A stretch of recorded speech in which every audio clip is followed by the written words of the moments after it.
Good afternoon. I am Andrea Chisholm with the Midday News for this Friday, December 6. A special welcome if you're watching on onespotmedia.com. Agriculture Minister Audley Shaw says the sector continues to face challenges due to climate change. He was speaking at a quarterly press briefing yesterday. TVJ's Vashon Brown has more. It's from one extreme to the next. When farmers are not battling severe dry conditions, they're faced with excessive rainfall. Agriculture Minister Audley Shaw said this increased unpredictability in the country's weather pattern is due to climate change, which has significantly affected the agriculture sector. This has directly impacted the agricultural sector. And during the year, there were several cases of, for instance, bush and farm fires island-wide. In the month of July, for example, there were over 123 reported cases of bushfire in the parish of St. Mary. Mr. Shaw also pointed to the fire in Flaggerman St. Elizabeth in August, where more than 200 acres of farmlands were ravaged, resulting in losses estimated at $45 million. He said the private sector partners should be commended for joining with the ministry to assist the farmers in the area to get back on their feet. In light of the issues relating to climate change, the minister said production in the sector has been affected. Against that background, the country recorded less than desirable growth in the sector, agricultural sector, with flat performance in the January to September period when compared with last year. There was slightly better news in the manufacturing sector. This sector showed modest growth of 1.2% in the January to September 2019 period when compared with the same period in 2018. But despite the challenges, the minister argued that there are some good developments. I've always said that in every crisis there's always a seed of greater benefit. So we have to find the seed and sow it. And indeed, we have been doing that. So in addition, for instance, to several companies that you drive out on Highway 2000, you take a look on the left, you see some very impressive developments taking place by the CB group. And in addition to that, we welcome new investors, such as the Gassan-Azan-led 400-acre Lakespan Agri-Ventures Limited, to be established on the Bernard Lodge lands. Vashon Brown, TVJ News. Prime Minister Andrew Holness has again reiterated his call for more affordable housing solutions for Jamaicans. With the details, here's TVJ's Prince Moore. Prime Minister Andrew Holness has issued a charge to the National Housing Trust, NHT, to lower the cost for their houses. This, he says, can be achieved through the use of more technology in the NHT's building system. Mr. Holness says the move is in a bid to ensure that every Jamaican has a fair chance of owning a house. The Prime Minister was speaking after handing over keys to families for 29 detached units in Darlaston Grove and 23 detached units in Shrewsbury, both in Westmoreland. He says even though the cost for the infrastructural development in Darlaston was approximately $500 million, the pricing for one unit at over $13 million is too high. That's why he's calling for a new outlook from the NHT. So I told them to continue to build houses and build them rapidly, but now they have to focus on affordable housing. And what does affordable housing mean? There's a universal measure. You shouldn't be spending more than a third of your income on the mortgage cost of the house. So that is the kind of housing solution that the NHT should be seeking to provide to the market. The Prime Minister says he's not requiring the NHT to overly subsidize housing, but to use measures which will reduce the overall cost of building schemes. We must integrate more technology in the building systems and materials that are used in order to bring down the prices of the housing solutions that we bring to market.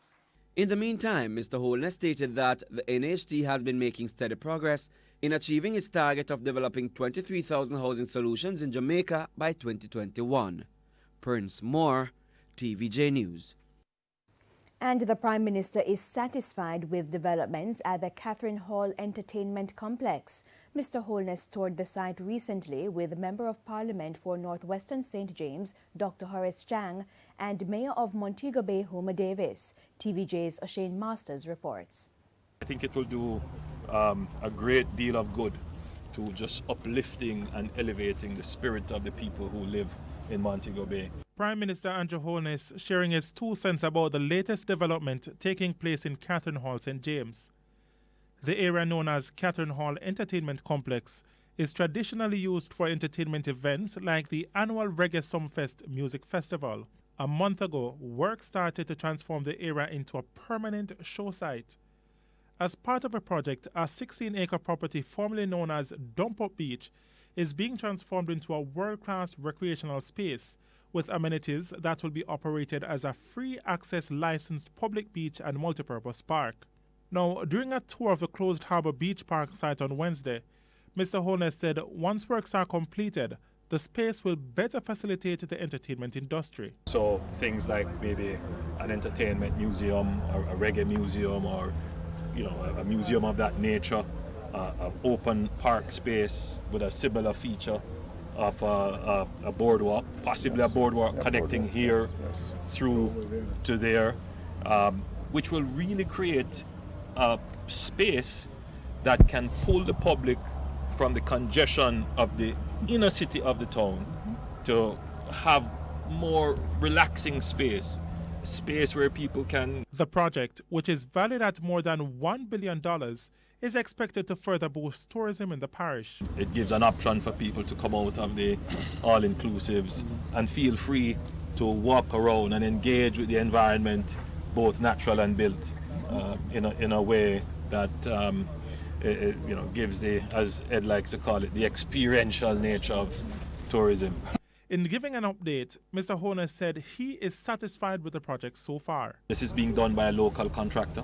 It is on time and on budget, and we want to keep it that way. It is being supervised, managed by the UDC. It is a legacy project for the UDC, and so far, from what I've seen, I'm satisfied, and I'm sure when it is complete, the people of Montego Bay will be more than satisfied. O'Shane Masters, TVJ News. And it's time for another break, but stay with us. We have more stories right after these messages. Welcome back, and we're continuing the news. Jamaica's insurance sector is being called upon to help spur growth in the economy. According to data from the Financial Services Commission, total investments in the life insurance sector was $297.8 billion as at June 2018. Investment assets for general insurance companies was $51.3 billion. It further noted that total assets of the life insurance industry as at June 30 last year amounted to $321.6 billion, with liabilities of $232.8 billion. Capital and surplus were $88.8 billion. It's with those figures in mind that Mr. Shaw says the life insurance sector is poised to help the country's economic growth projections. It's a well-developed industry in terms of international standards and contribution to gross domestic product, which accounts for some 11.5% of the country's financial assets. But despite the maturity of the industry, there is still room for growth, always. And there are many avenues through which this growth can be facilitated. Once you build upon your business and refine your practice, that growth will come. With an increase in murders, there's a call for stronger laws to deal with criminals. Speaking recently at a crime summit at the Northern Caribbean University, President of the Seventh-day Adventist Church in Jamaica, Pastor Everett Brown, weighed in on the matter. The Suppression of Crime Act, which was enacted in 1974, and the recent legislation to bring about zones of special, operations, have not addressed the problem. Pastor Brown says a stronger relationship between faith-based entities and the government is needed to stem criminality. It's why the National Security Minister, Dr. Chang, has issued a call for churches to play a more integral role. Church is therefore well placed to engage, educate, and interrupt persons who may be involved in violent or criminal behavior. 21, 22 will say, they call me Dr. Chang, or sometimes they say, boss. You know, I'd like to be a grandfather too, you know. But they know if they continue a life of crime, they're not getting there. And that's why, in many ways, I've put a lot of my funding in this Concept Development Fund in education. And I've had many of these young men who come to me and say, all right, me too old now, doc, but smile one here, send them a different way. Dr. Chang said that the major focus of the churches would be on steering young men from acts of criminality. Some 100 civil servants were recognized yesterday for long service in the Ministry of Local Government. The awardees were recognized for 15 to 35 years of service at the Montego Bay Convention Center in St. James. Local Government Minister Desmond McKenzie says improvements to the poor relief program are now at an advanced stage, with completion expected in the new year.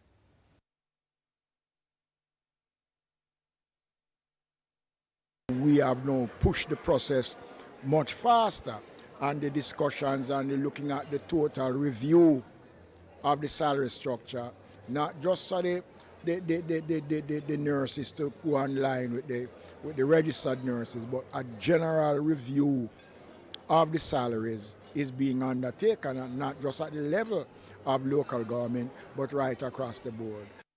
The minister says better days are ahead for the Poor Relief Department. Thank you all. And to say to you that better days are coming for Poor Relief. And in sports, Leaders Waterhouse will host Mount Pleasant Academy in the Friday night fixture of the Red Stripe Premier League at the Drewsland Stadium. Waterhouse are on 33 points, while Mount Pleasant Academy are second on 25 points. Kickoff is at 7 o'clock. The last time both teams met in October, Mount Pleasant Academy won 3-1. Week 16 will continue with 4 games on Sunday and end on Monday with Cavalier hosting Humber Lion at the Stadium East Field.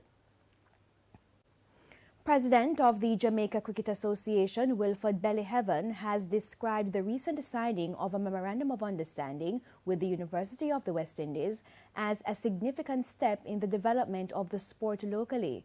On Wednesday, both parties signed a 3-year agreement which will support their respective areas of need.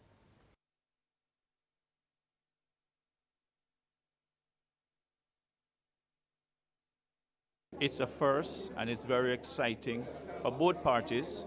We will be looking at infrastructure development, the facilities here at the university. We will be focusing on better facilities up to the first-class level. We are lacking right now in terms of facilities right across the island, and this will be an addition to those that we already have, being Sabina Park and the Trelawney Multipurpose Stadium. That was Wilford Bellyheaven. Meanwhile, principal of the UWI Mona campus, Professor Dale Weber, says the partnership will benefit both parties. The biggest benefit to us, well, I'll be very selfish. The biggest benefit is our playing fields. We have always wanted to do something with the Mona ball, with our playing surfaces, but do we know exactly what to do? Do we know the best way to do it? Are we going to be able to take advantage of using it? Will those come and use it? Those who we wish to have come and use it if it is not in the right place, in the right way, whether it is the... For the duration of the agreement, UWI will provide medical screening, rehabilitation, as well as educational opportunities and strength conditioning programs for all national teams. Meanwhile, the JCA will help to develop infrastructure and provide training and equipment. And that's the Midday News. I'm Andrea Chisholm. Join us at 7 for the Primetime News Package. On behalf of the news, sports and production teams, good afternoon and have a great weekend.